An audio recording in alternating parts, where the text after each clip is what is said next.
Hello guys, welcome to 5th generation hobby shop and welcome to another unboxing and testing.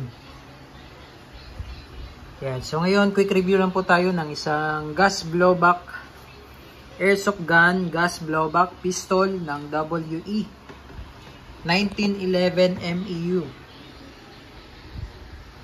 1911 full metal gas blowback ng WE. Yan. So, bali may kasama na siyang gas. Ito po yung kanyang propellant. Pop Dino brand po. Number 12 standard power. Tapos may kasama na rin siyang BBs or ito po yung kanyang projectile. Airsoft BBs. Plastic ball. 0.23 grams. 4,000 shots. And then, meron tayong pa-free na konting steel ball. So, itong airsoft natin ay hindi po talaga naka-design for steel ball pero pwede siyang gamitan ng steel ball. Huwag nyo lang siyang palaging gamitin, kumbaga minsanan nyo lang pong gamitin itong steel ball. So, ang bala niya talaga ay plastic ball. So, ito pwede namang gamitin pero bihira lang. Okay. Mamaya testing din natin itong steel ball. Okay? So, ayan po, 1911 gas blowback airsoft pistol full metal. Ayan, so ang airsoft po ay hindi talaga naka-design for steel ball. Ito kasing steel ball natin mabigat, so pwede lang siya pang malapitan.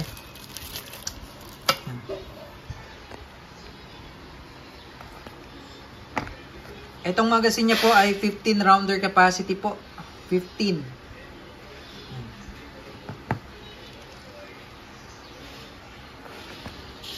Full metal. Is yung pinaka grip niya, grip cover, rubber siya, rubber. Hindi siya plastic, rubber. 1911 MEU, gas blowback, so airsoft pistol. So ulitin ko lang po, dapat plastic ball lang ang gamitin natin. Ito bihira lang natin gamitin tong steel ball. So, meron lang kaming pa-free na steel ball. Okay? So, load tayo ng gas and BBs, then testing.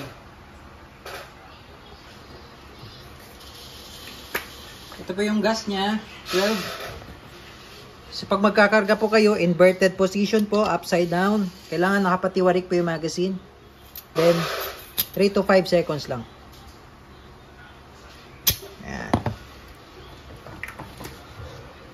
Okay, ngayon po, babalahan natin ang steel ball. Okay, so siguro mga 3 shots lang.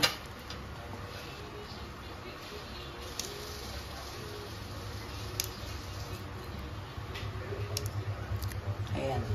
Steel ball po ang load natin.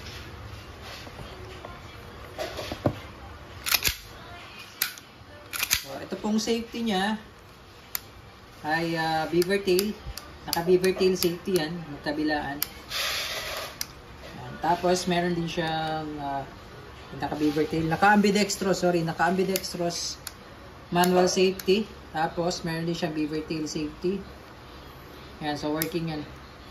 So, kailangan po nakababa yung hammer bago mo siya ma-activate. Or, kailangan mo siya ikasa. Pwede mo siyang baba lang. Ayan.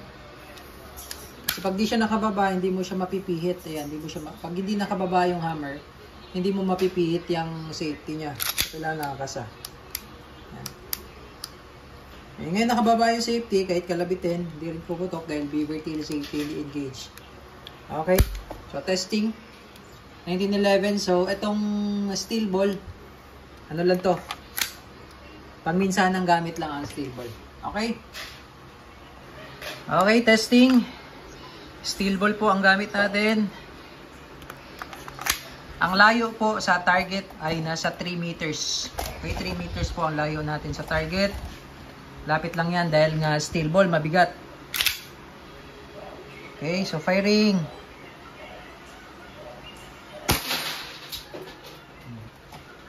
So maganda ang steel ball sa mga bote-bote.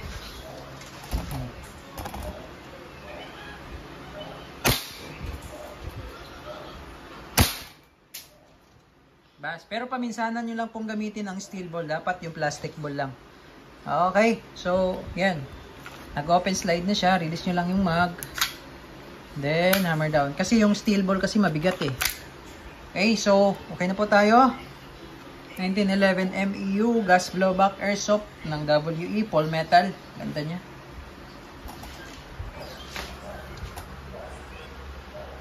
Sad.